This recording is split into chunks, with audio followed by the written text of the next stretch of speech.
Hey, hey, hey. Happy Wednesday. Come on in, pull up a chair. The Gaming Gang Dispatch is in the air.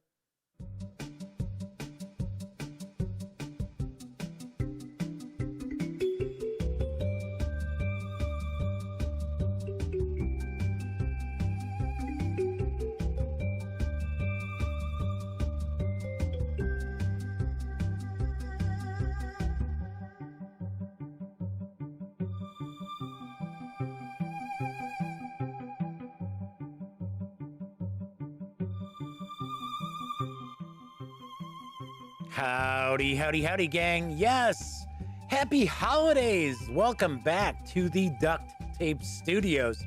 I'm your host, Jeff McAleer, once again bringing you the Dispatch, presented by thegaminggang.com.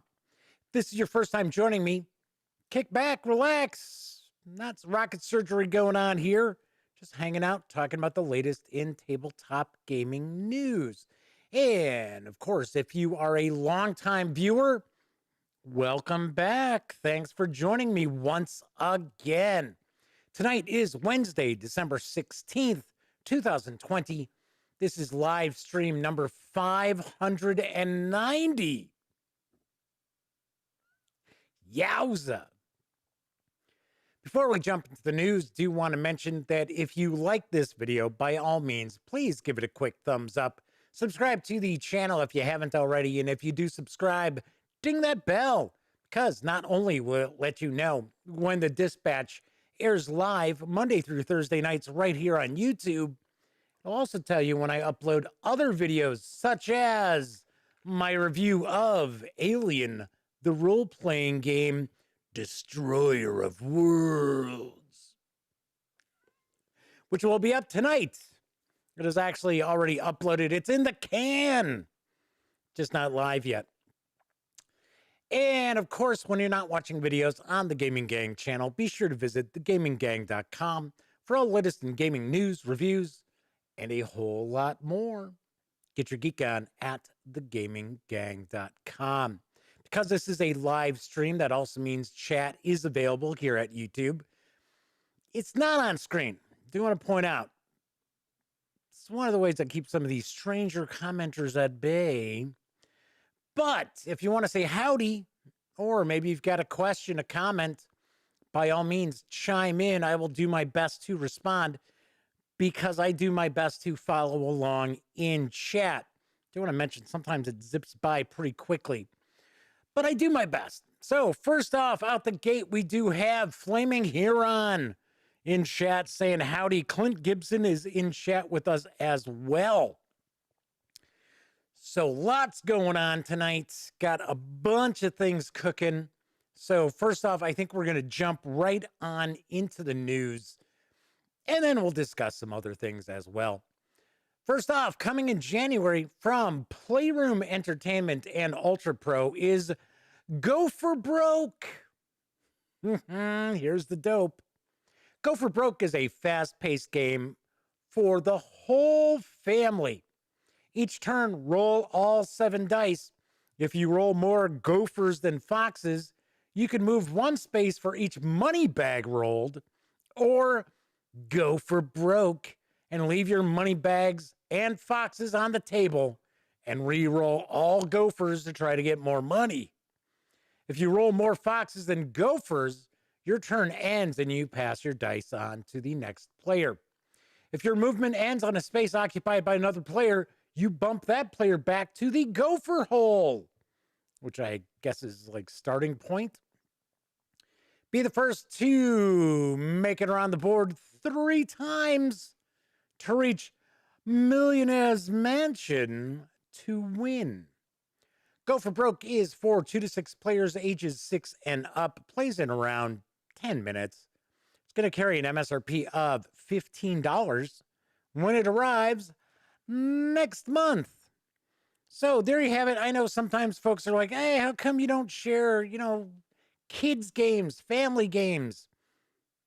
I don't necessarily play them. I don't review like kids games, but every once in a while I'll run across something that looks kind of cute maybe might be fun for not only just the small kids, but some of the adults as well.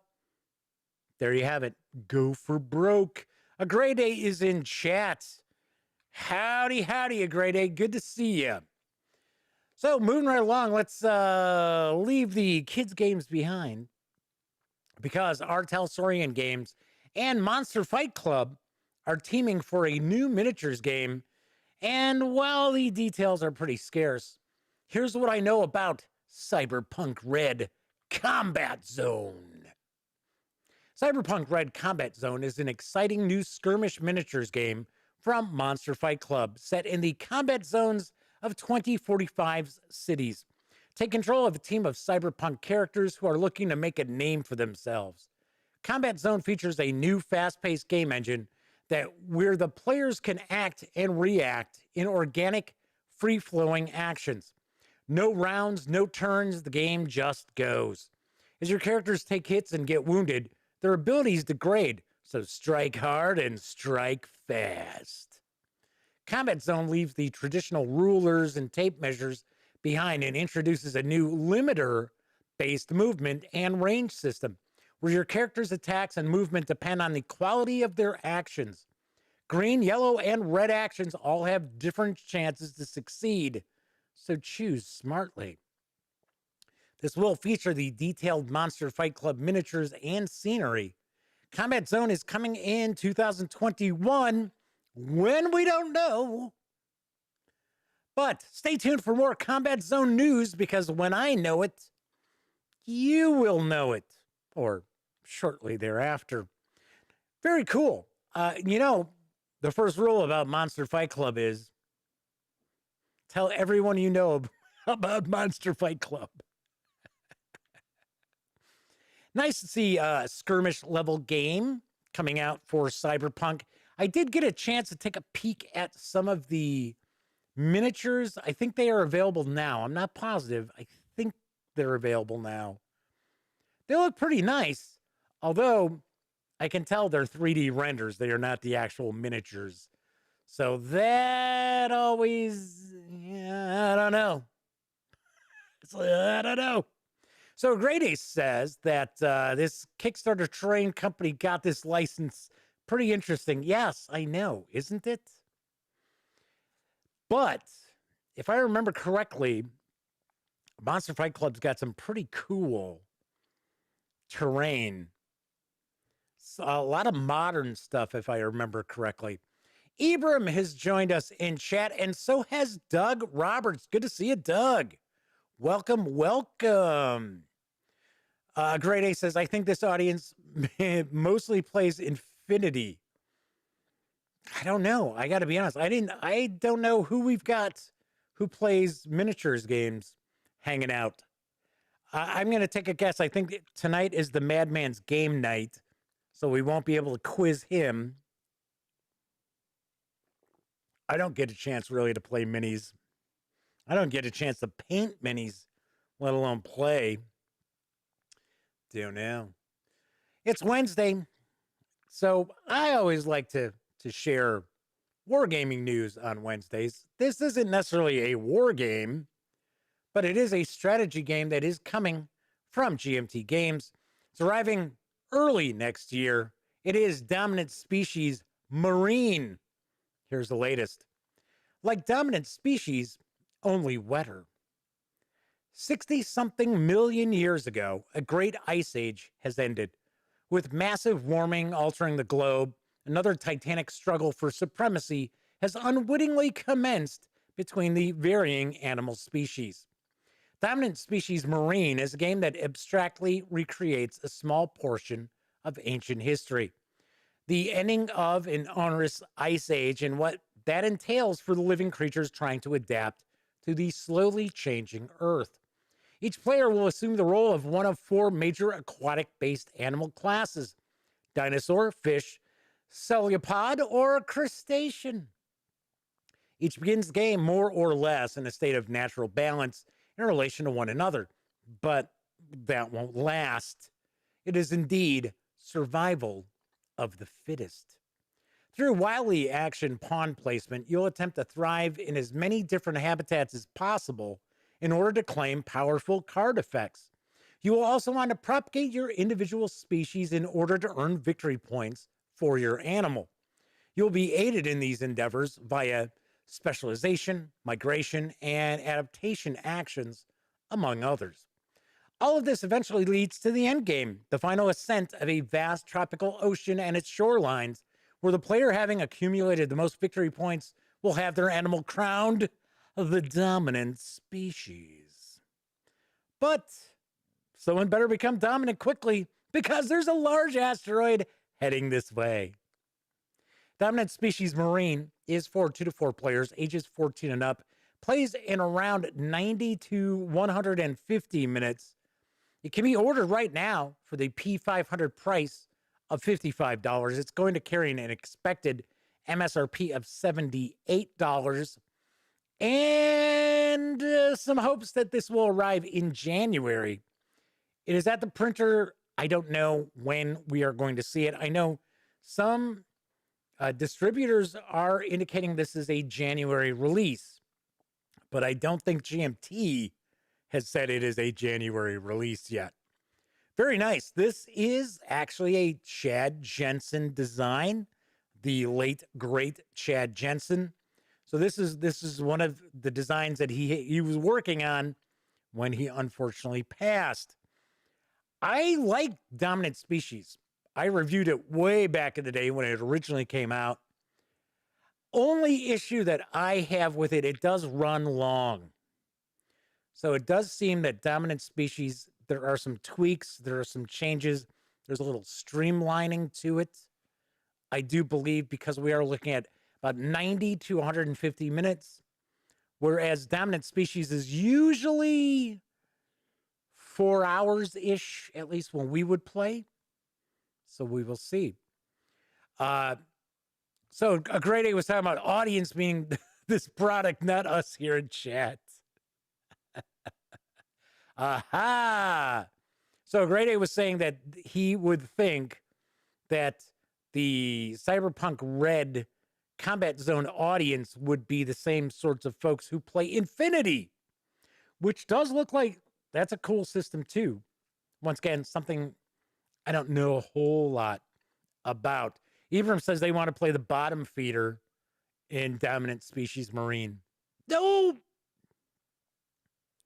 There's a new bundle of holding that's arrived, and it features the Modern Age role-playing game system as well as the Expanse RPG from Green Ronin Publishing. Here's the details. Adventurer!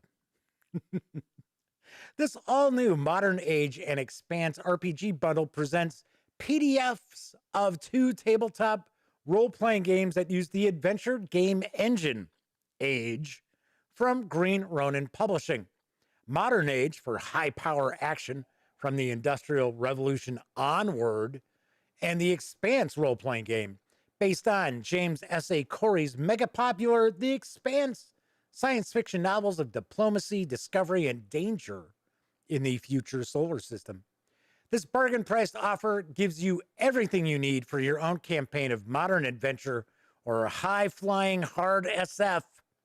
And these ebooks help you get ready as Season 5 of the Expanse TV series debuts today.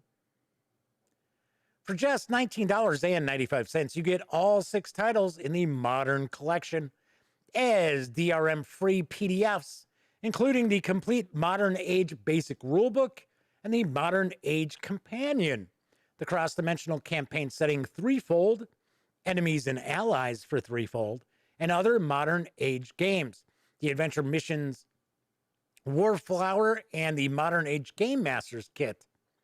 And if you pay more than the threshold price of $30.59, you'll level up and also get the entire Expanse collection with 4 more titles.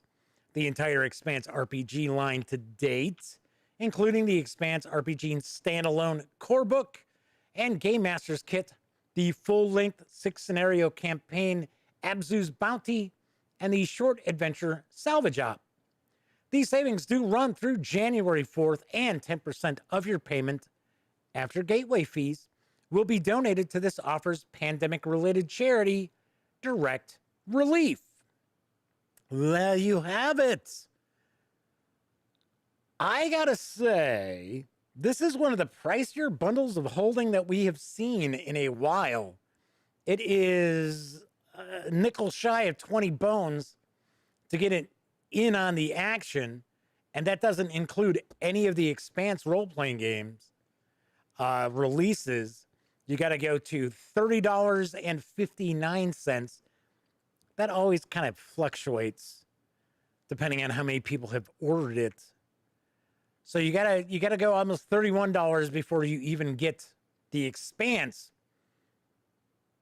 Kind of surprised by this, but I know for a fact just the PDF for the Expanse is, I think it's $26.95 at Drive-Thru RPG.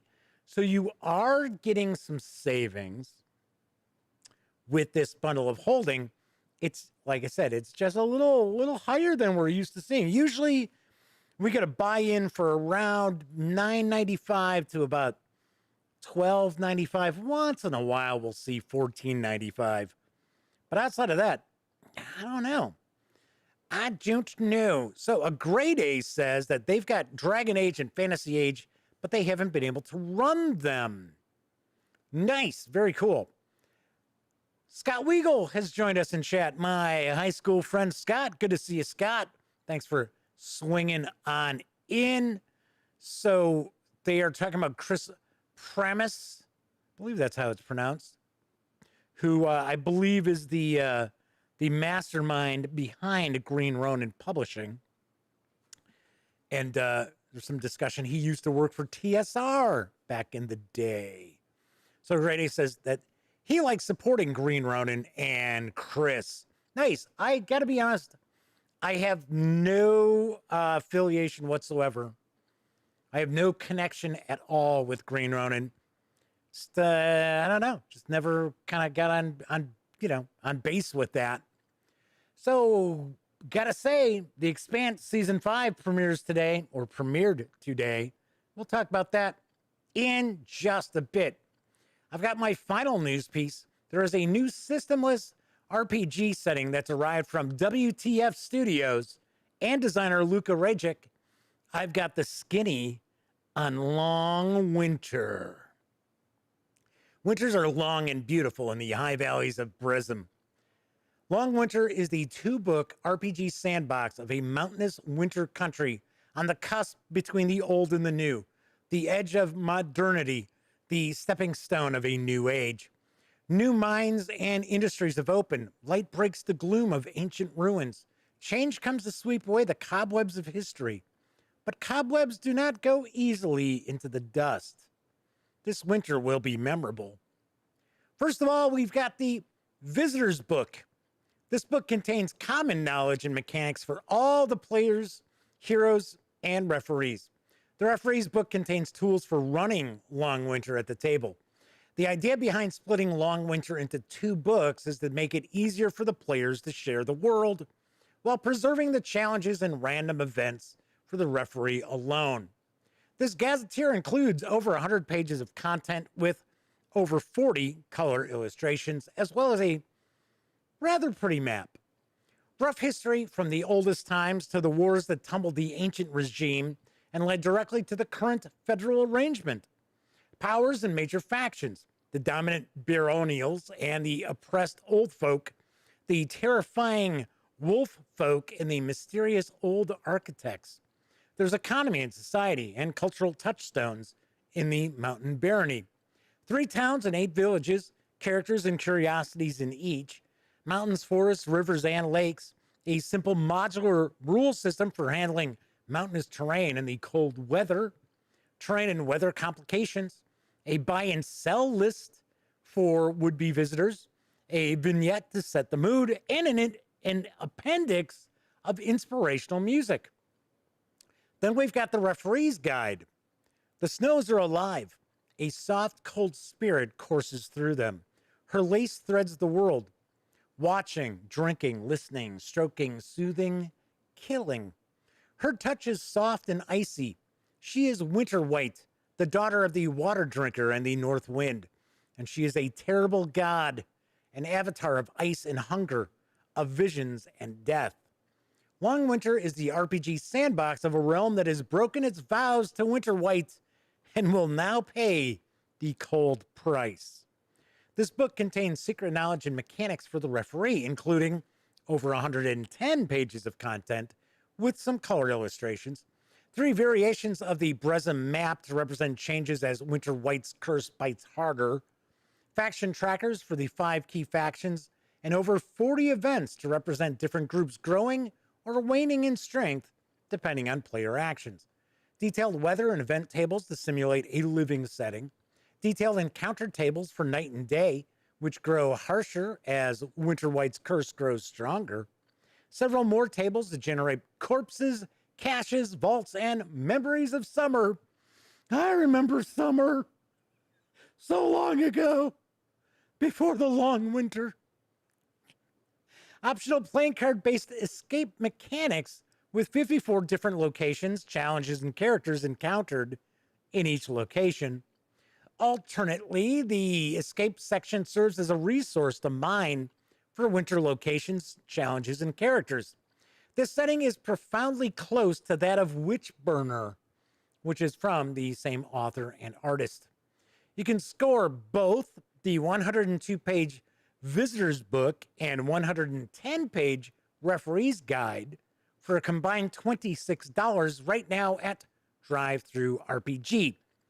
Each book is $13. Ta-da! So I thought this looked very interesting. I have always heard good things about Witchburner. So, okay, so I've heard good and bad about Witchburner. I've heard that as a setting, it's very, very cool because I do believe that the player characters are attempting to, I think they're witch hunters, and they're going to get like a bounty if they, you know, find witches in this village, and they've got 30 days to do so. So I heard that aspect is very cool. But then I've also heard that it's not as much a role-playing game. It's kind of a social experiment. Didn't you know? All right. Anyway, do want to mention, of course, I was just talking about Drive-Thru RPG. The Gaming Gang and thus the Dispatch are affiliated with the One Bookshelf sites. So if you are going to swing over to Drive-Thru RPG, please stop by thegaminggang.com first. Click on one of our banner ads. That way, if you do make a purchase, I get a little portion of that sale. And all those little portions really do add up to help keep thegaminggang.com around. Also, speaking of keeping thegaminggang.com around, in the midst of the annual game auction over at thegaminggang.com, so check it out. I have 104 entries. Do have a few people who have decided to bid on some items. Thank you very much. Much appreciated. But there is loads of stuff out there for you to check out. So, as I pointed out before, I don't do Kickstarters. I don't do a Patreon to keep the Gaming Gang around.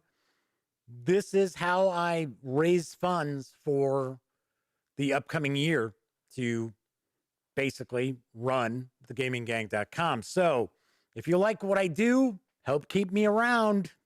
It's up to you. It actually really is. All right. Let's see what's going on in chat here, and then we will kind of discuss a few different things. The Long Dark, the RPG, Ibram mentioned when we were talking about Long Winter. So, yes, the battle of between Beat Cafe, who has joined us in chat. Very nice. Good to see you. And Dan from No Enemies here, who is not in chat tonight. I got to point out, somebody had put in a bid for one of the games, and they just said they were anonymous, and they said they outbid Dan. And I deleted that because it's got nobody's name. It's got no email address. Sorry, that doesn't count. So it's like, bye. So Dan still has the high bid for, I think it's Beneath the Med, if I remember correctly. So Flaming Heron was asking, what was that voice that I was doing? I don't know. Every once in a while, I kind of drop into a different kind of voice every once in a while. So Beat Cafe says, speaking of the auction, I may have to go raise a bid. Well, you don't have to go too crazy because it's not like it's, knocking the socks off anybody. We're not knocking the doors down any place. All right. So, do you have the premiere of season 5 of The Expanse? I am a big fan of The Expanse. I started watching it back when it was on Sci-Fi, or Sci-Fi, as some people say. And I have to laugh because it took me more than 2 years to convince my best friend, Elliot Miller, to check out The Expanse. And he's like, yeah, okay. I'm like, dude, I'm telling you, it's like season 3. And I was like, you have got to check this show out. I'm telling you, it is really good. And it's a bit of the hard science fiction, but it's not completely put you to sleep Isaac Asimov hard science fiction. Though Isaac Asimov didn't really do a lot of hard science fiction, but he did do boring science fiction, in my opinion. That's just me. But around, I think it was like midway through season 3, out of nowhere, I get a call, and it's Elliot. And he's like, "Oh my God, we've been binge watching The Expanse. It's awesome." I was like, "I've only been telling you that for more than 2 years, dude." It's like, jeez. So I am looking forward to it. Now, I do understand that Amazon has indicated that season 6 will be the last season that they will produce. But there's still going to be some books that have not been adapted for The Expanse. I got to say, I think it'll get picked up by somebody else. As long as the viewership is pretty solid over at Amazon, I think someone else will pick it up. Great A says, doesn't the new Expanse arrive tonight? It is out right now. First 3 episodes of season 5 have dropped. I'm going to start watching them right after the show, so I'm getting ready. So Flaming Heron said a similar thing happened about the Witcher TV show. I got to admit, I watched The Witcher, but I was confused. Because I watched it right when it came out, and I am not familiar with The Witcher outside of, yes, of course, I know the video games. I haven't played them, and I know they are based on the novels. I believe they're out of Poland, right? I think the author of the Witcher series is Polish. And so they've been translated to English. And I'm watching it, and I didn't realize it was jumping around in time. And I'm like, wait a second, I thought they're dead. How are they in this scene? They're dead. I'm like, what the is going on? And then all of a sudden it's like, they're jumping all over the place in time, aren't they? Everyone I know who watched The Witcher, same exact thing. They're like, dude, I've watched like 3 episodes. It's like, what the is going on here? And I'm like, they're jumping all over in time. I said, you find that out around like episode 7, it becomes like really apparent. I'm like, but up until that, you're kind of left on your own. Good luck. I thought it was all right. I didn't think it was phenomenal by any stretch of the imagination. I thought it was interesting. But then again, I don't have any purchase. I don't have any investment in The Witcher. I hadn't played any of the games, hadn't read any of the novels. I bet if I had, I'd be like, yeah, baby, The Witcher, yes. But I am a big fan of The Expanse. And yes, I have listened to the audiobooks of the novels. I've not read them, have listened to them. And yes, a Great A mentions there is an RPG, yes, for The Witcher from our Talsorian Games. I reviewed it. I thought it was kind of hit or miss. Once again, not having a huge investment in The Witcher, maybe that colored my review of it. But I thought it was a lot of tables. So, and yes, Flaming Heron points out, and Jeff is auctioning it off. I am. I am also auctioning off the Cyberpunk Red Jumpstart kit, which is no longer available. It is sold out, and it's been actually sold out for a while. The Madman has arrived. I thought for sure the Madman would be enjoying a gaming night tonight because it's Wednesday. Good to see you, Madman. So once again, as I mentioned, my review of Alien the Role-Playing Game, Destroyer of Worlds, will be up a little bit later on tonight. So what is cooking? Got another package today from Free League. So I've got the core book for Symborum. I know we've discussed this a little bit in the past. So I've got the core book. So I'm going to dive into this. I also got The Last Cyclade. So this is part 2 of Mercy of the Icons, which I reviewed the first chapter of it, as well as a map pack, which is like almost nothing in it. I don't know if this is supposed to be sold separate or if this is part of the adventure or what. Scott Weagle has a question here, which is amazingly enough something I have noted here for me to discuss. That's pretty wild. Right. So anyway, so got those. Remember yesterday I talked about should be seeing something from Chaosium.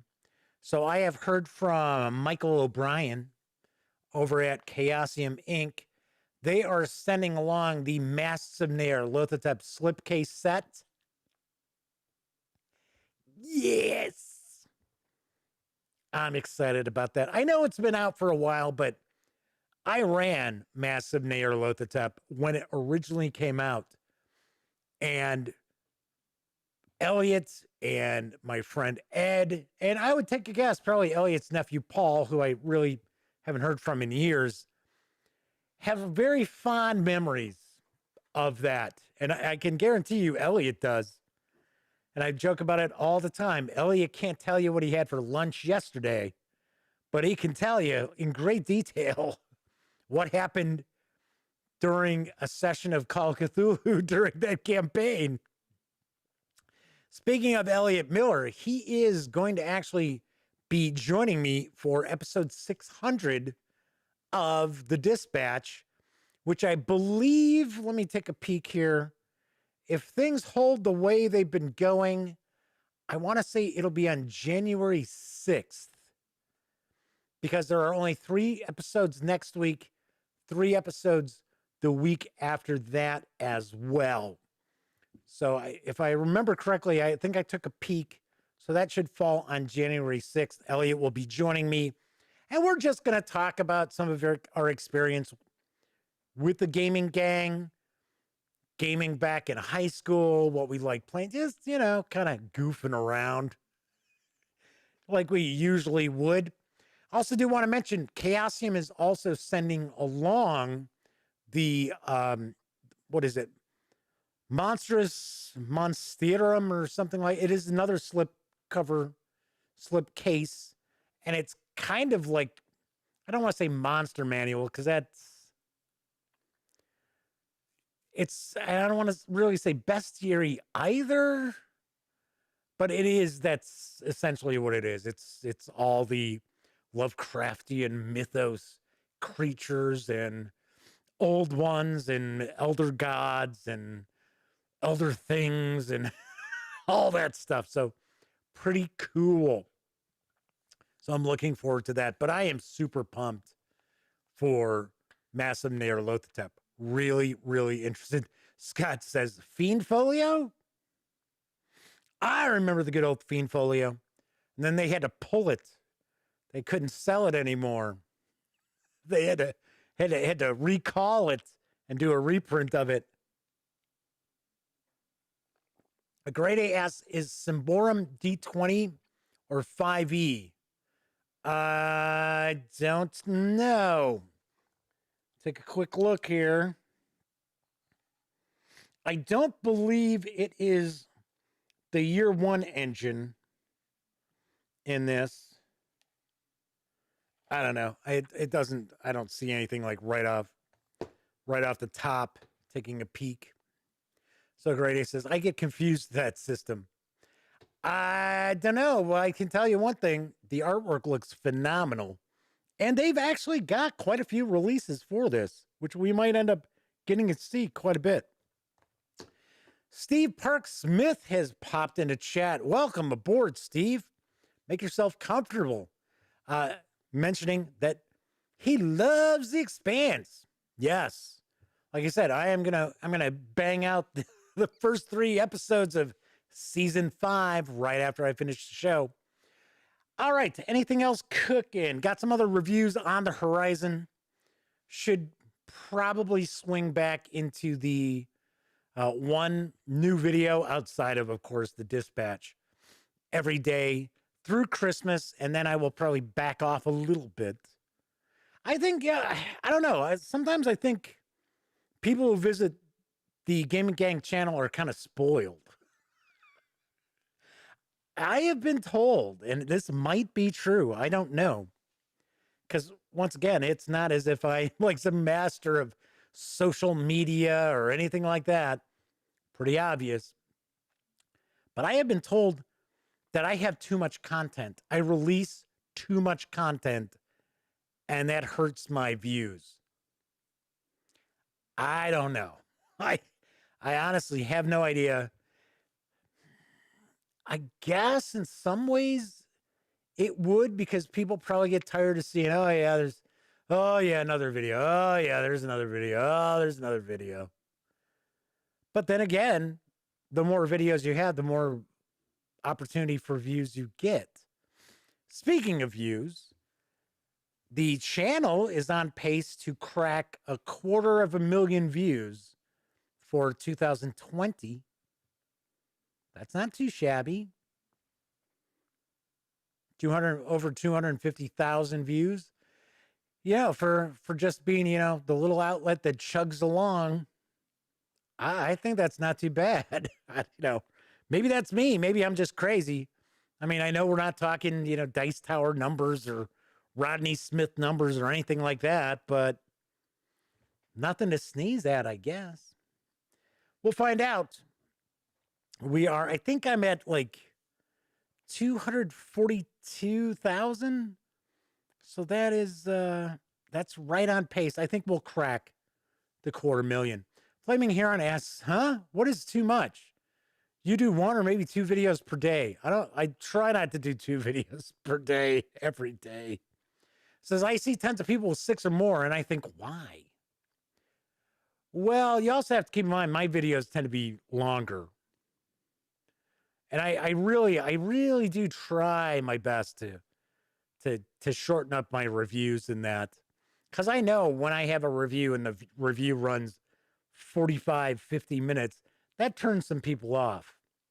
But then again, I'm also one of these people where I think these 3-minute reviews, now there's somebody out there, she does review in 60 seconds. For one, if I were a publisher, I'd be pissed. I'd be like, seriously, we put a lot more than a minute of work into creating this game. I know everybody's so busy, right? Oh, too busy to actually watch something that's more than 3 minutes long because I'm so important. That's kind of the attitude people have now. Whereas I look at it like, you know what? I'm going to try to share my thoughts, give you a look at the game. If it runs 30 minutes, it runs 30 minutes. Oh, well. B Cafe says, how can you do a good review in 60 seconds. Well, for one, she does one of those kind of things, which to me, I would also find irritating. But she did, to be honest, I don't know the person's name. I don't know the channel. I actually stumbled across her video because I had added a review video on Board Game Geek, and she had the hot review. And I was like, now who is this? And I'm like, it's a minute long. And I watched it. I was like, ridiculous. But a lot of people were like, oh, yeah, baby, I love it. This is great. Keep it up. Well, you're not going to burn out. That's for sure. Oh, man. That's 60 seconds, boy. I am completely wasted from that. Flaming Heron says, well, some of the ones I see are 30 plus minutes, and they are like, let's play game. Oh, let's plays. I guess people think more varying stuff out there means more chance people watch them.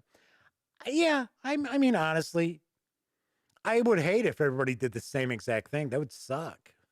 I mean, really, it would totally suck. One thing I will mention, I'm not going to get on like a tangent or anything. I am getting a little tired of the phony, and you see this a lot on Twitter with people who are getting involved in covering board games and stuff like that. They've got this real phony sort of, hey, everybody, here's a picture of my dog. And oh, yeah, oh, I love everybody out there. Thank you so much for including me in your group. And oh, thank you so much for following me. And it's like, give me a break. It's like, yeah, come on. And I'm not saying you can't be nice to people and try to be friendly, but it's just so over the top, sickly, sweet. It's like, just looking at it, you can feel tooth decay. You're like, yeah, but I'm starting to see a lot of that. So, and it's kind of like, really? And they've got like 200 followers. Something else that I ran across. And once again, it's not something I'm going to go off on a tangent about. There's somebody out there, once again, it's something I stumbled across, but it's somebody who's, I mean, they've got loads of subscribers. They've got tens of thousands, if not a couple 100,000 subscribers, something like that. But I guess it is one of these people who their big focus is D&D and Pathfinder, which I don't know about you, but there are a lot of people out there who get 100,000 views on their D&D videos that are 10 minutes long that told you nothing. You know, it's sort of like 10 ways to create a great ranger. And all they've done is like regurgitated stuff from the player's handbook. Anyway, so this guy, and I'm sure somebody out there is going to know who it is. They came out with a video talking about how they just can't do Pathfinder 2nd edition anymore. That, you know, they've done their best to really like it. And it's just, there's something about it. I forget, I didn't watch all of it. Because this guy came across as so... Because one of the things is he complained that the Wizards of the Coast doesn't send him review copies anymore. But they send out review copies to people who have, you know, just a few thousand subscribers or a few thousand followers. And then he's like, well, you know, I'm not knocking that. Bullshit, dude. You just sat there complaining about it. Yes, you are knocking it. And then he started talking about how, oh, I can't pretend to like Pathfinder 2nd edition anymore. And I was like, seriously, dude? It's like, so you're basically a shill. You do know that, right?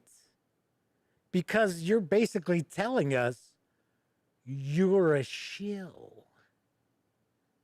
And it's like, it appears that he made plenty of dough.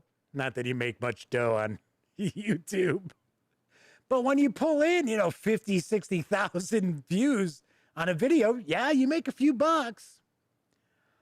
But yeah, I was like, dude, I didn't even watch the entire thing because I was like, wow, you got some stones, man. And Flaming Heron says, Cody from Talking 20? Yes, that's who it was. Don't know the guy, don't follow his channel, don't watch the channel, but it struck me as yet another one of these people who just think their shit doesn't stink and they're just the greatest. And it's like, dude, whatever. And I guess he actually even had the PR guy from Paizo respond to him in his comments. And I was like, yeah, okay, whatever. I was like, so for all this time, you've been crowing about the Pathfinder 2nd edition stuff.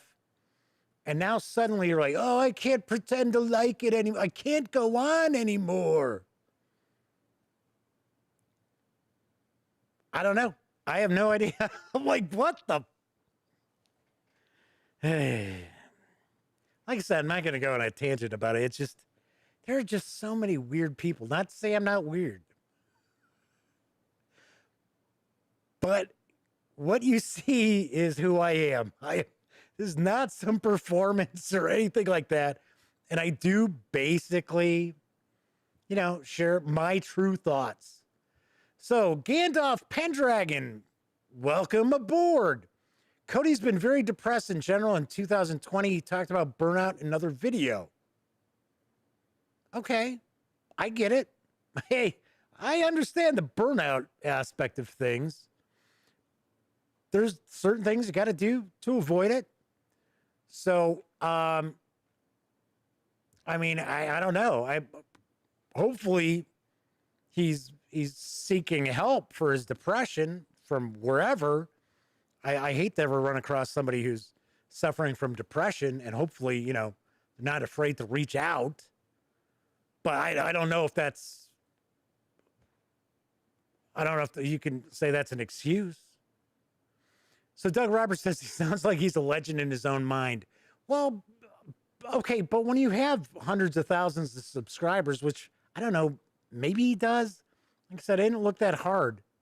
It was a video that popped up that was recommended for me, and I was like, yeah, take a peek. Flaming Heron said he was so critical that Pathfinder 2nd Edition has people creating the same characters and repeating the same actions in combat. Isn't that on the players, not the system?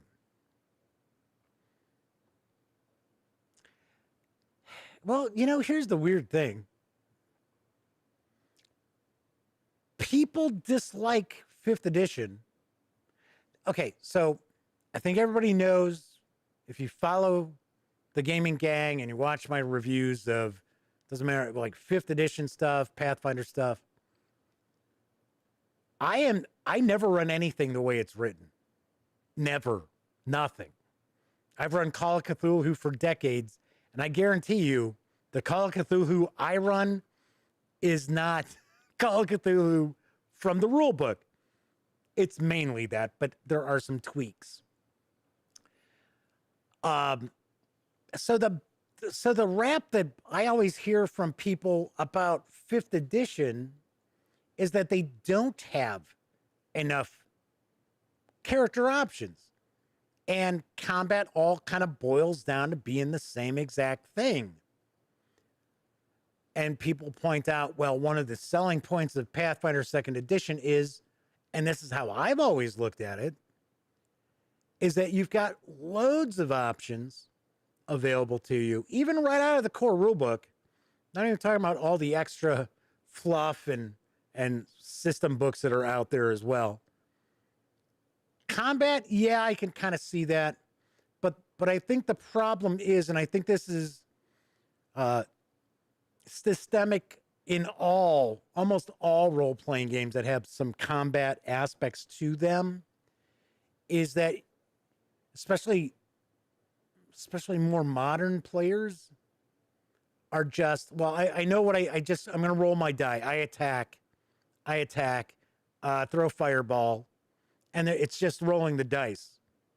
I've talked to Elliot about this because he runs some 5th edition for his daughter and her friends and another role-playing game. He's actually running some role-playing game stuff. I guess he's got a couple of campaigns going on. And he has pointed out that it's sort of like, oh, well, I have to make a diplomacy check. I'm just rolling my diplomacy or whatever. And there's no, okay, this is what I'm going to do. There's no narration of the actions. And I don't know if that's because so many people have played so many video games over the years that they're just used to seeing something and they can picture it in their mind, but they don't necessarily know how to put that in words. I don't know. So the Madman says, I rarely run anything as written either. There you go. I don't think anybody, I take that back. People have been involved in the hobby for a while. Never run anything role-playing game-wise as written. People who are newer to the hobby tend to be almost like stick to the rules religiously. So Flaming Heron says he did say that both Pathfinder 2nd and 5e are as bad as each other, but that you pick the system which is easier to run. I don't know. I got to be honest. It's you already know. I am not one of these people who's like, oh, yay, 5th edition, the hell with Pathfinder, or Pathfinder, hooray, I hate 5e. I try to keep a dog out of the fight. I'm open-minded to all the stuff. I say it when I review adventures all the time, that I would kit bash stuff, and I would swap it over to like something that I want to play that's got less crunch to it. As an example, I talked about this last night. I'm looking to hopefully do this when we have the new year roll around. I would really like to remotely run maybe Knave for some folks. And I'd mentioned maybe we'll do something where it's every couple of weeks. If you want a seat at the table, make it, have a donation. We'll pick a charity that we're going to donate to and kind of go from there. Because I like the old school vibe.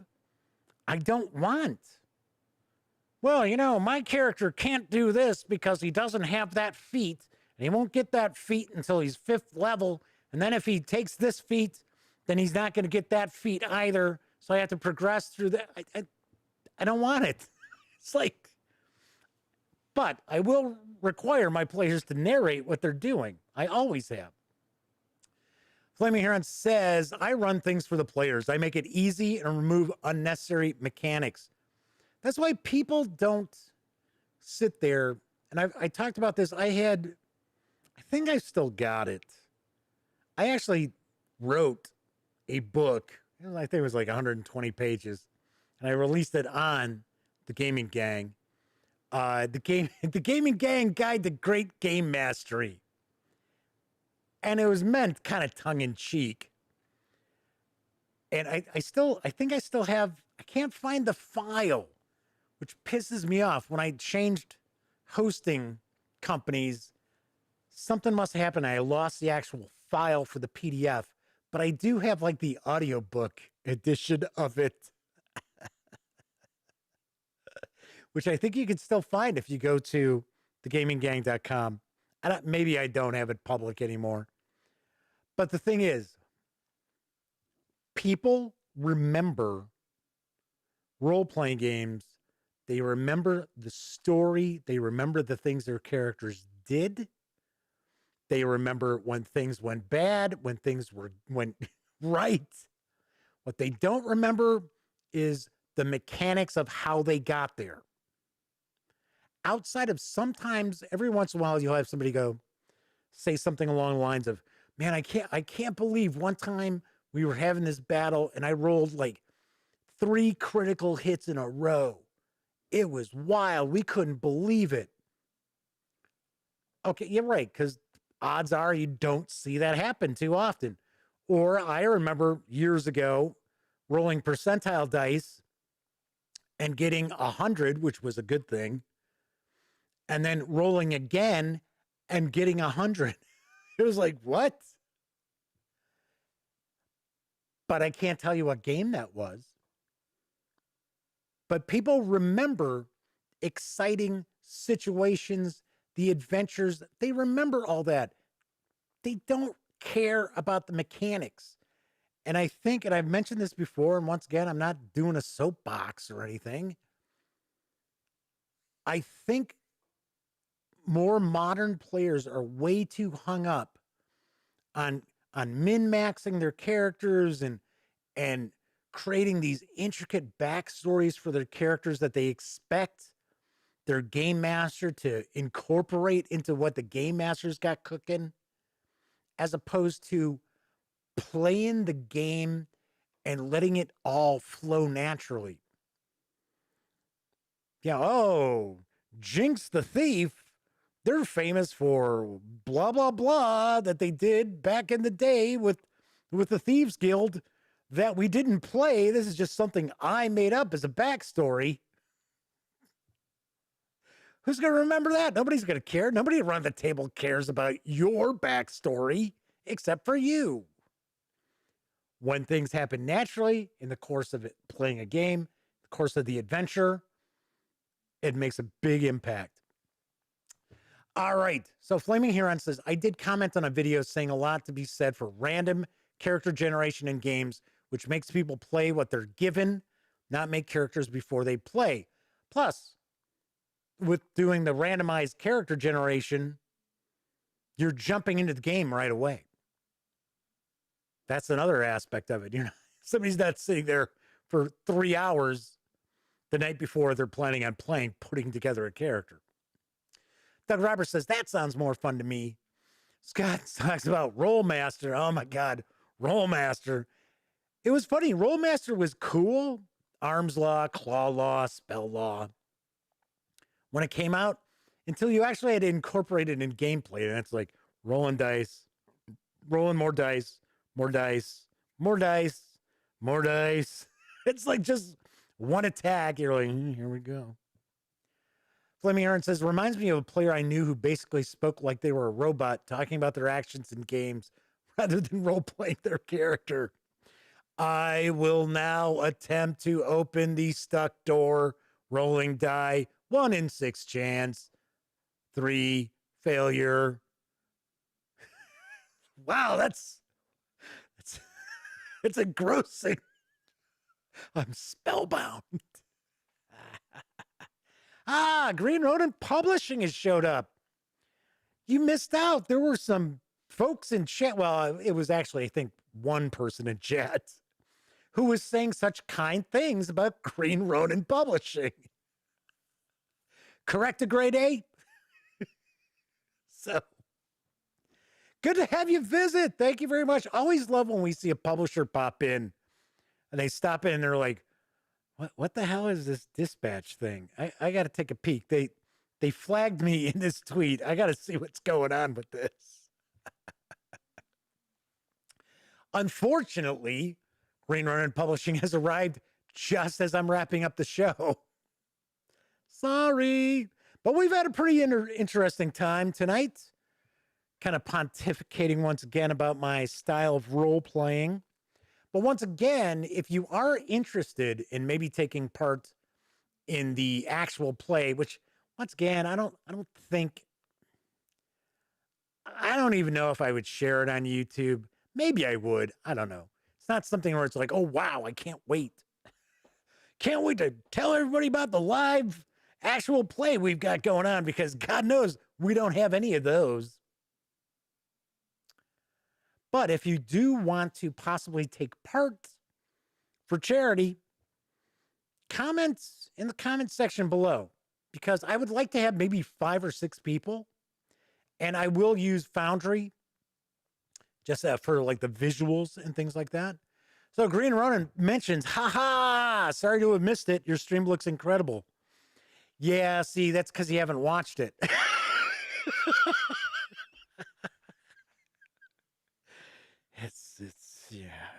I have to pay these people to hang out and chat.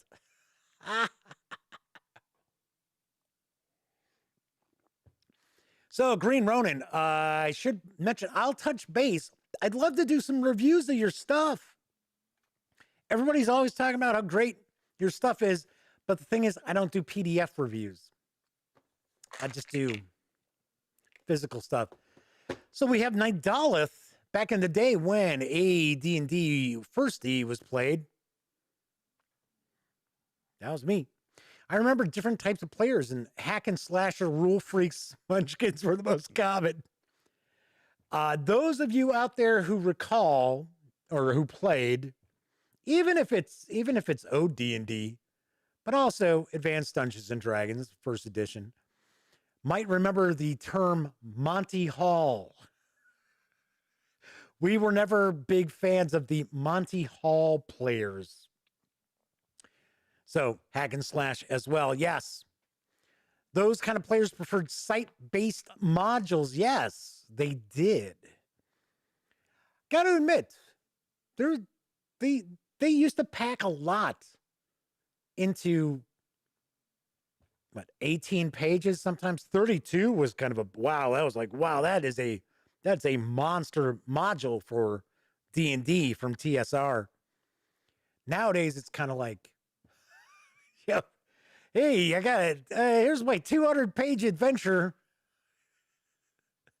It's a dungeon location with 20 rooms. You're like, what? It's like, how am I supposed to run that at the table? All right. Green Ronin says, done and done. With our printers back in commission, we can certainly work something out. Very cool. Speaking of printers, my friends over at Cubicle 7 Entertainment have mentioned, I've got a news piece for us for tomorrow from them, but they mentioned they've changed printers. So now there's going to be a bit of a delay. So I was really looking forward to Death on the Reich, the second part of the Enemy Within campaign, which I have the PDFs. Dom and the gang over at Cubicle 7 sent me PDFs. So when the physical book comes out, I can kind of jump out and share that video review of the actual book pretty quickly. But I guess they were hoping they would have it out before Christmas, but now it don't look like it. Tain't gonna happen, Dooley. All right. There you go. Flaming Huron's talking about how they like Green Ronin Publishing stuff. I know a Grade A was talking about supporting Chris and Green Ronin as well. So Scott Weagle says, oh God, no. I'm not sure what he's saying no to. All right, that's it for tonight's show, everybody. Clocked in a little more than an hour, which means nobody's going to watch it now. They're going to be like, I'm not sitting through that for an hour. Why does that guy do such long streams? Damn it. Anyway, if you do, oh, there you go. Monty Hall players. Yes, Scott remembers that. And it was Monty Hall, Haul, like hauling off all the treasure. Although I have to admit, I do like the concept of gold equals experience points, because that does tend to push the players to think of other ways to take care of like monsters without just right off killing them, right?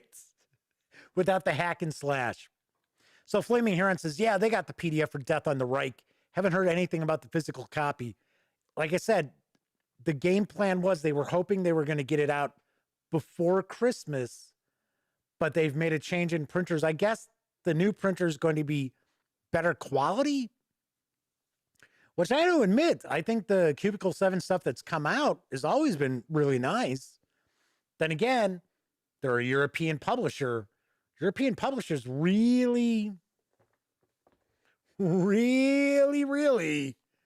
put together some really sweet books. They always have the, do we have one in here? Of course we do. Always got our bookmarks. There's a little bookmark hanging out. All right. Anyway, so Green Ronin mentions, glad to have caught the end of the show. Well, thank you so much for popping in. Always appreciate it. Love when the publishers swing by. We always have a lot of fun.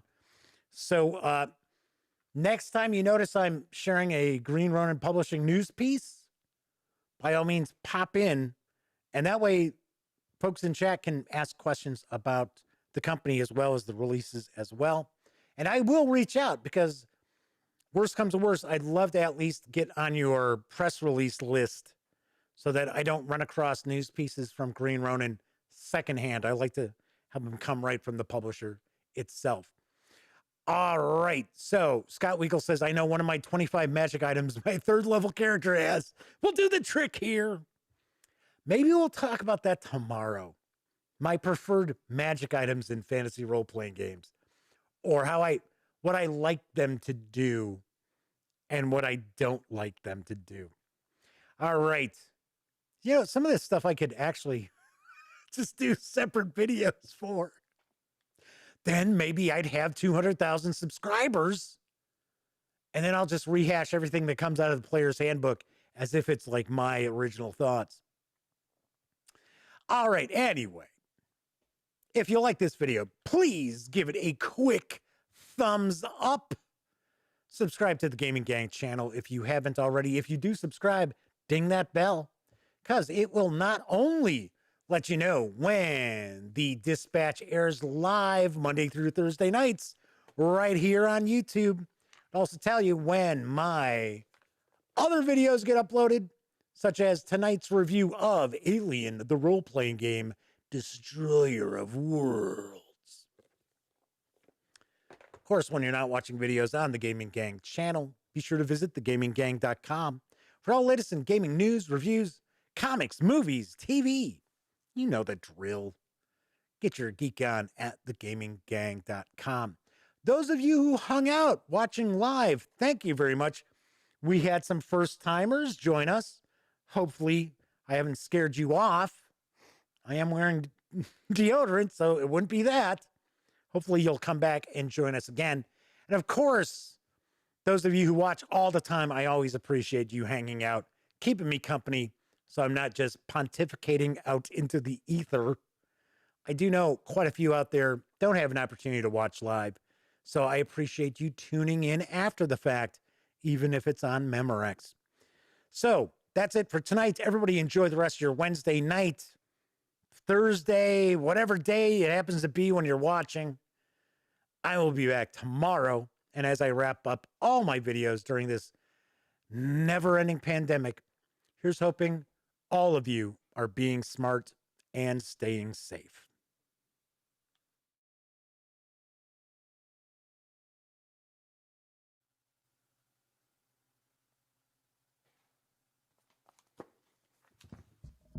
Oh, you're still here. Well, if that's the case, if you'd like to subscribe to the Gaming Gang channel, by all means, click right here. And if you'd like to check out one of our recent live streams, click right up top. And if you want to roll the dice and see what the algorithm for YouTube recommends, click right here. And of course, thank you once again for watching. And gang, please stay safe and wear a mask.